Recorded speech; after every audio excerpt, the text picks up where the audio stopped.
Okay. Yeah, I did prepare it.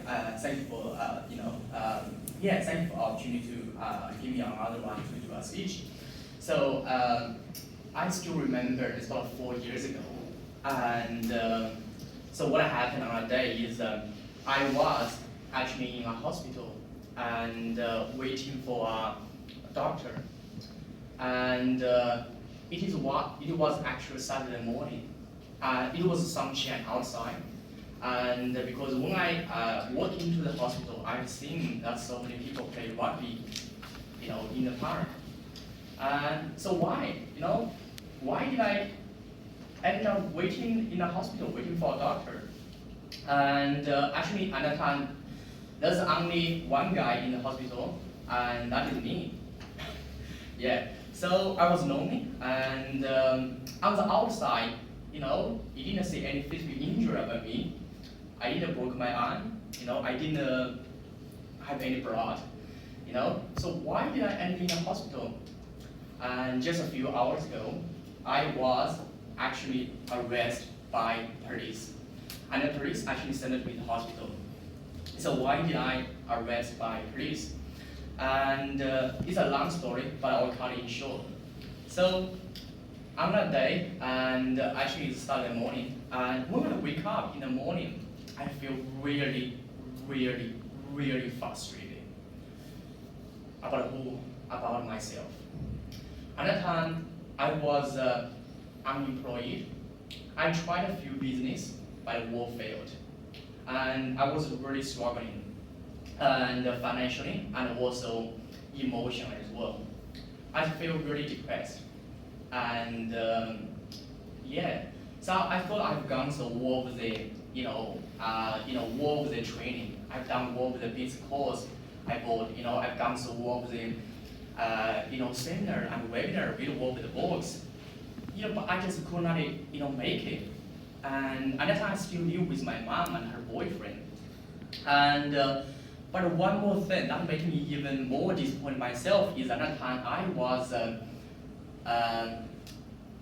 was trying to get a relationship, and with a lady I feel really attractive. But because insecurity, because inside of me, I feel really disappointed myself. I feel really sad. I feel I wanted to have a good relationship. I deserve a better life. But there's something like stop me. The sense is inside, the insecurity. I thought I was not good enough. I was not good enough for the lady I fall in love with. I was not good enough, and for the family, I was not good enough. Just the words, just keep playing in my mind, and I was really frustrated. So I decided, I'm going to go out, do some jogging. So when I was doing some jogging, and I learned one of the techniques, and actually from Tony Robbins. He said, if you're really angry with yourself, you have to use some of the words, you have to change your language. So I may just try to use some positive affirmation, just to, motivate myself. And when I try to, use some of the positive affirmation, and unfortunately, I was become louder and louder. So eventually, sounds like I was yelling to someone.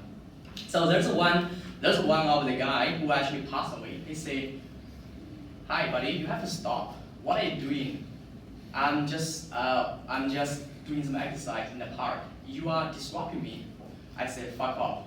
I'm just really angry." Yeah. So the guy thought I was a lot. Then we actually called the police, and the police come actually arrest me and send me to hospital. So I was not waiting for a doctor. I was actually waiting for a clinical psychologist in the hospital. It's a true story.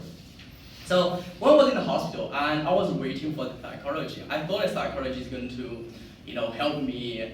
And so I was waiting. I was waiting for about 1 hour. Finally, there's an old lady and who showed up, who said, "Is this Jason?" "Yeah." I said, "Yeah." Just walked me into a room. So she took me into a room and started me asking some questions, about my medical history.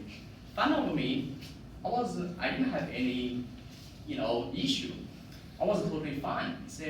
She said, then why did you do that? I said, I was just not happy with, with my life. I said, maybe you are too young. You should be more patient with your life. So I think that was something useful for me. So I was walking out of the hospital, and I saw it's a Sunday night, it's a Sunday day. A lot of people were happy play the rugby game, and I was just come out, spend almost like a half day in a hospital and waste my time.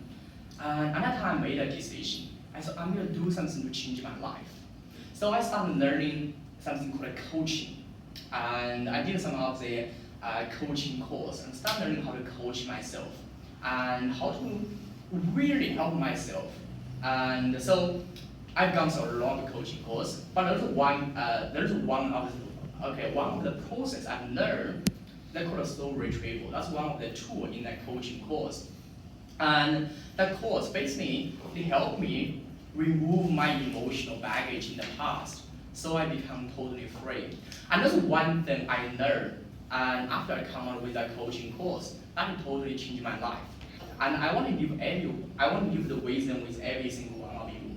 So it says, when you change the way you look at things, the things you look at change. So when you look at things, you change.